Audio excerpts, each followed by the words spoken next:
Oke, Telur. Assalamualaikum warahmatullahi wabarakatuh. Salam sehat, salam hobi elektronik. Dulur-dulur di mana berada, semoga selalu diberikan kesehatan, lancar kelancaran rezekinya, dan juga diberikan kemudahan untuk segala urusannya. Untuk video kali ini kita akan membahas inverter las lagi. Ini ada kiriman dari beliau yang ada di Gresik, Jawa Timur ya. Berupa PCB inverter las Lakoni 450 watt. Ini PCB mesin las Lakoni ya, yang warna ungu itu, yang 450 watt. Ini dikirimkan terpisah, awalnya cuma dikirimkan bagian PCB utama aja, terus PCB PWM ini tertinggal, dan ini PCB yang PWM ini dikirimkan menyusul gitu ya, disusulkan ke workshop Hans Elektronik. Katanya kerusakan dari mesin las Lakoni 450 watt ini yaitu katanya nyala tapi tidak keluar api ya, atau mungkin awalnya OC terus tidak keluar api, tapi kondisi terakhir katanya itu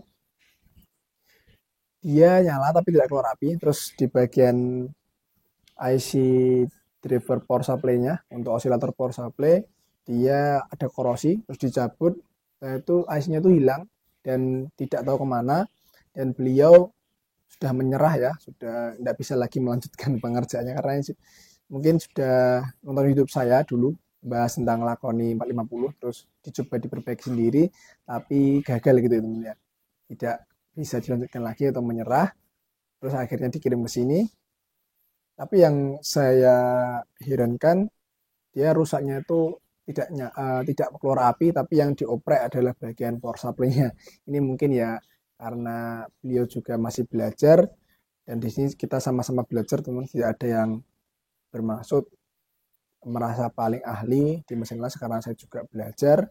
Nanti langsung aja kita oprek ya mesin las ini, nanti kita langsung fokus ke bagian BBM-nya, tapi sebelum masuk ke bagian BBM-nya kita normalkan dulu bagian power supply-nya.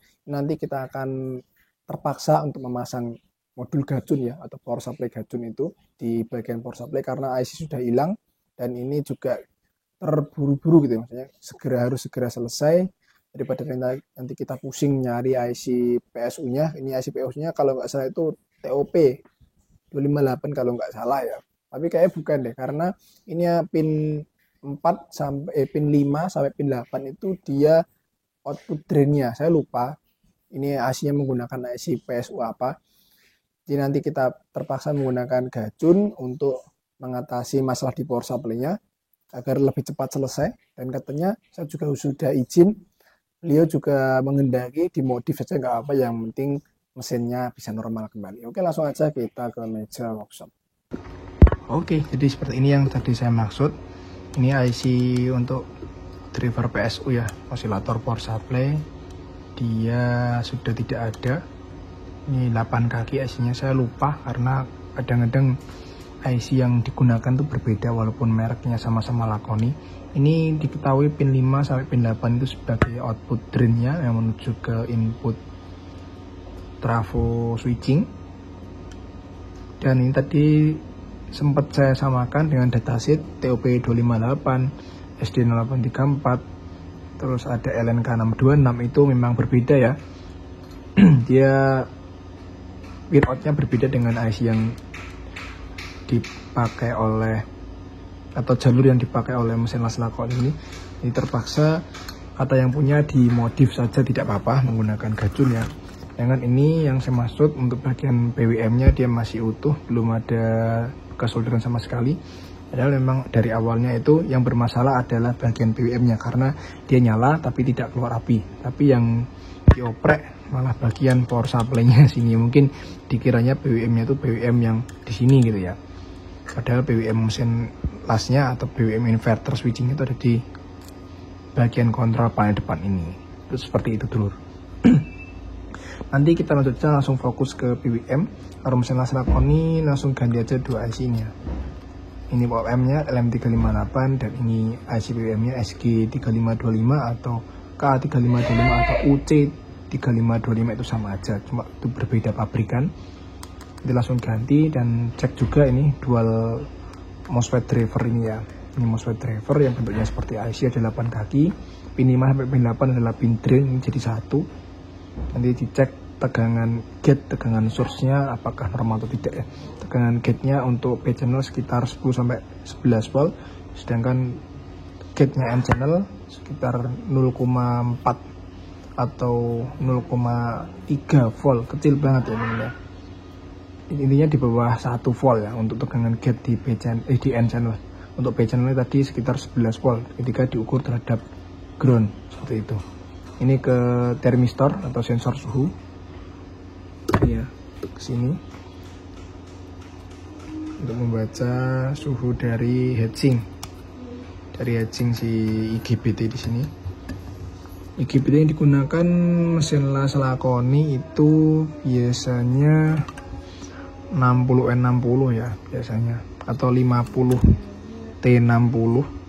Ini masih ori, jadi semoga saja IGBT di sini tidak ada masalah. Yang bermasalah cuma bagian BWM saja. Semoga seperti itu ya, biar tidak terlalu banyak komponen yang diganti seperti itu lur. Langsung kita eksekusi bagian power supply dulu. Ini kita lepas dulu teman untuk mengamankan bagian BWM-nya. Semoga nanti lebih cepat selesai. Oke teman, ini sudah selesai untuk proses servisnya. Tadi saya skip untuk proses pengerjaannya karena terburu-buru dan maksudnya tuh banyak sekali pekerjaan yang belum diselesaikan. Ini saya jelaskan aja setelah di servis ya. Jadi yang ternyata yang menyebabkan BWM itu tidak bisa aktif atau BWM itu bermasalah itu pertama memang gara-gara power supply-nya. Di sini sudah saya tambahkan tadi di awal saya bilang modif gacun ya. Modif gacun untuk mesin las Lakoni 450 watt. Ini gacunnya saya pasang di sini. Saya beri gap, ditaruh di tengah. Ini beri isolator biar maksudnya tidak nempel ke bagian elko, dan ini saya lem biar tidak kemana-mana, biar tidak nempel ke heatsink inverter IGBT ini ya, dan juga tidak nempel ke heatsink dioda, karena kalau saya nempel sana sini nanti pasti meledak ya nanti. Karena switchingnya berbeda antara PSU dengan IGBT maupun ini heatsink dioda, ini ada tegangannya ya, positif dari output katoda. Oke, ini kabel yang digunakan hanya 2, merah dengan hitam. Saya jelaskan bagian bawahnya. Sebelumnya itu memang di sini banyak seluruh yang putus. Di ini saya sarankan untuk memasang gacun di Lakoni 450 watt di jumper ya. Ini jalur positif. Jadi positif ini positif elko, positif elko. Ini dia juga diambil untuk drain kolektornya IGBT. Ini sini ada jumper 300 volt. Ini jumperan awalnya di sini. Di bagian situ teman ya. Nah itu ada jumperan awal di belakang PCB Softstar ini ya. Itu di jumper dikasih kabel ke input trafo yang paling kiri nomor 1. Ini sebelumnya ada diodanya di sebelah sini ya teman. Ini diodanya ini. Nah ini dioda awalnya untuk penyearah dari positif elko primer menuju ke inputnya trafo, itu di jumper langsung aja seperti ini. Dan untuk kabel merah gacun nanti nempelnya di sini ya, di pin 2 trafo ini. Tapi saya pasang dari sebaliknya di sini. Oke, kelihatan. Nah itu di bekas output drainnya dari IC driver. Terus untuk kabel hitamnya masuk ke ground, boleh ke ground elko langsung ataupun di sini aja di pin 3 ya, 1, 2, 3 bekas pin nomor 3 IC. Terus untuk settingannya nanti ketika awal dinyalakan harus wajib dilepas dari BWM-nya ya. BWM harus dilepas dulu. Ini tadi sudah saya pasang karena sudah selesai. Diminimalkan, ini trim pot atau VR-nya ini di paling minimal, terus di adjust pelan-pelan, dicari nilai yang paling sesuai.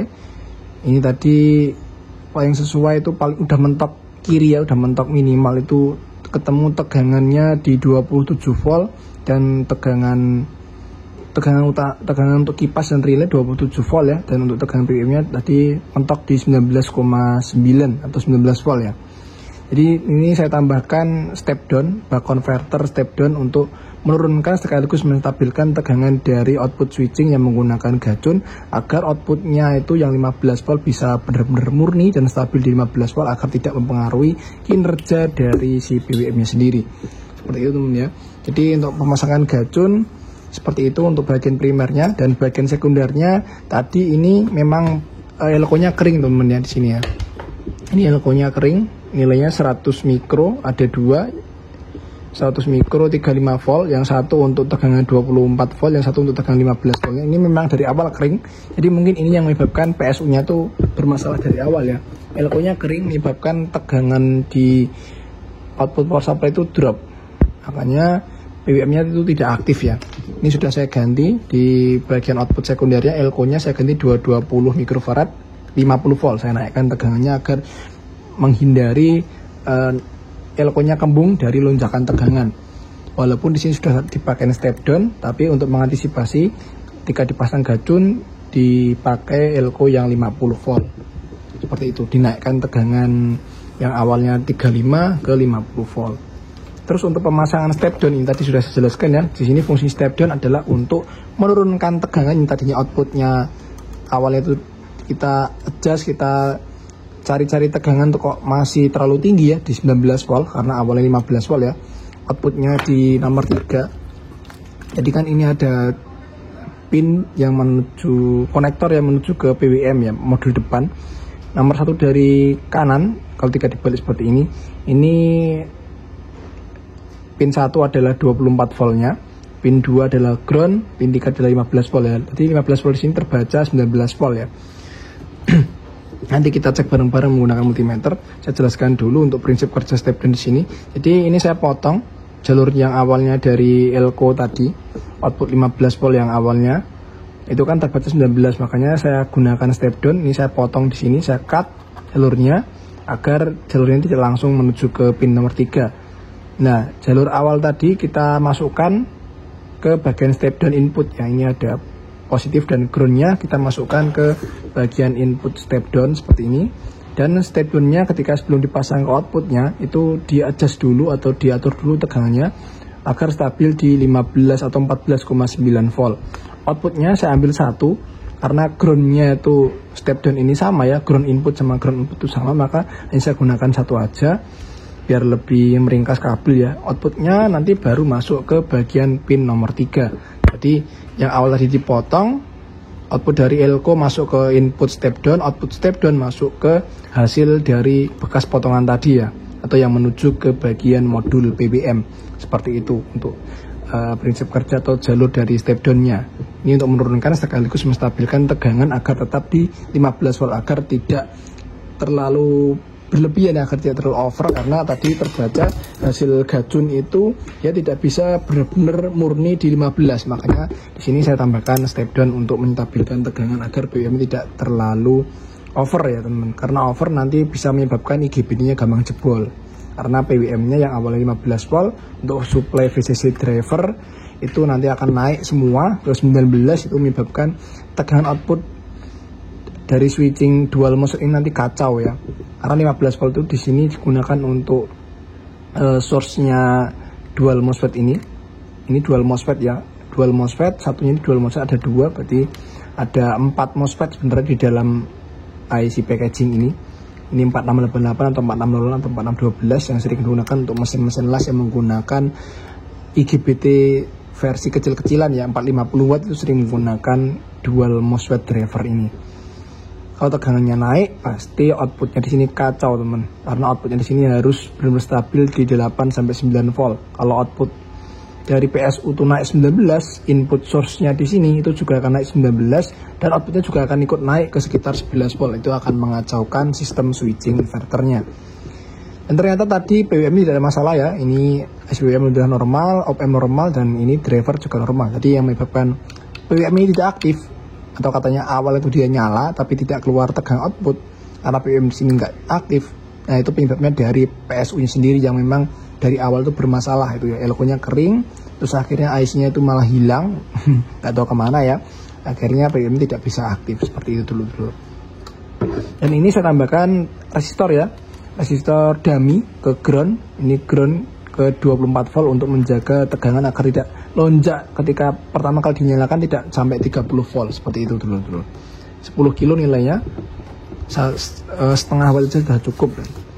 Oke, cukup seperti itu ya untuk pemasangan gacunnya dan apa saja yang perlu diganti ketika memasang gacun agar mesin lasnya tetap awet ya, tetap aman gitu. Karena biasanya kalau pemasang gacun itu tidak diperhatikan tegangan output PSU-nya yang tegangan output PSU itu sangat berpengaruh ke kinerja PWM-nya, seperti itu dulur-dulur ya. Ini saya landasi kertas agar si heatsink IGBT itu tidak nempel ke bawah langsung ya, itu karena ada tegangannya di heatsink. Jadi jangan pernah coba megang heatsink IGBT ketika posisi mesin lasnya nyala, seperti itu. Oke, langsung aja kita cek ya. Jadi tegangan sudah saya jelaskan, jalur-jalur juga sudah saya jelaskan. Kita langsung cek aja. Yang tadi di awal saya jelaskan tegangan outputnya itu naik ke 19 nih, makanya saya pasang step down di situ. Oke, bismillah, ini sudah selesai ya. Sudah lakukan pengecekan juga, tadi semua PWM juga aman. Oke, situ kelihatan lampu biru dari step down. Ini kita cek ya di outputnya PSU. Output PSU di sini, bukan PSU teman ini ya. Oh, 16 nih ya. Tadi awal itu di 19, ini sudah drop ke 16. Tadi pas PWM-nya belum terpasang itu 19 volt ya. Sekarang udah 16 volt dan kita cek output dari step down. Ini 14,9, ini stabil ini. Walaupun nanti tegangannya naik turun, dia akan tetap stabil di tegangan 14,9 atau 15 volt. 24 voltnya di 26 volt karena ini PWM udah terpasang, jadi seperti itu ya. OC dulu, tadi nggak OC ya. Bentar, jadi kayaknya kesinggol ya.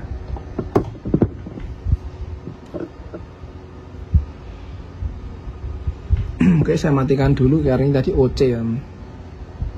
Nyalakan lagi. Oke, tadi mungkin kesinggol teman ya. Di sini kita langsung cek aja untuk tegangan yang ke driver, ini 15 volt di kaki nomor 3. Itu adalah source-nya P channel. Terbaca di sana, kok gak ketok. 15 volt. 14,9 ini sama dengan output step down tadi. Sekarang kita langsung cek aja di sini ya. Ini hati-hati ketika megang posisi nyala, jangan sampai kepegang di pin PWM, itu bisa nanti duty cycle dan datemnya kacau ya. Nanti bisa menyebabkan IGBT jebol tiba-tiba. Output driver di sini terbaca 9,1 volt, sudah normal.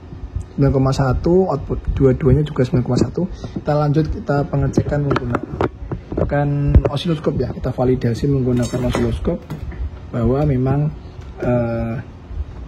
inverter ini sudah bekerja dengan normal gitu. Dua-duanya kita cek ya. Awas, hati-hati jangan sampai kepegang dulur-dulur di bagian PWM karena bisa bahaya dulur-dulur ya. Nanti IGBT bisa tiba-tiba jebol. Aduh, lah konsep tenan toh. Sisi. Mana kesinggol lur. Bentar. Malah OC tadi. Bismillah lah. Oke, hati-hati. Jangan sampai tersinggol.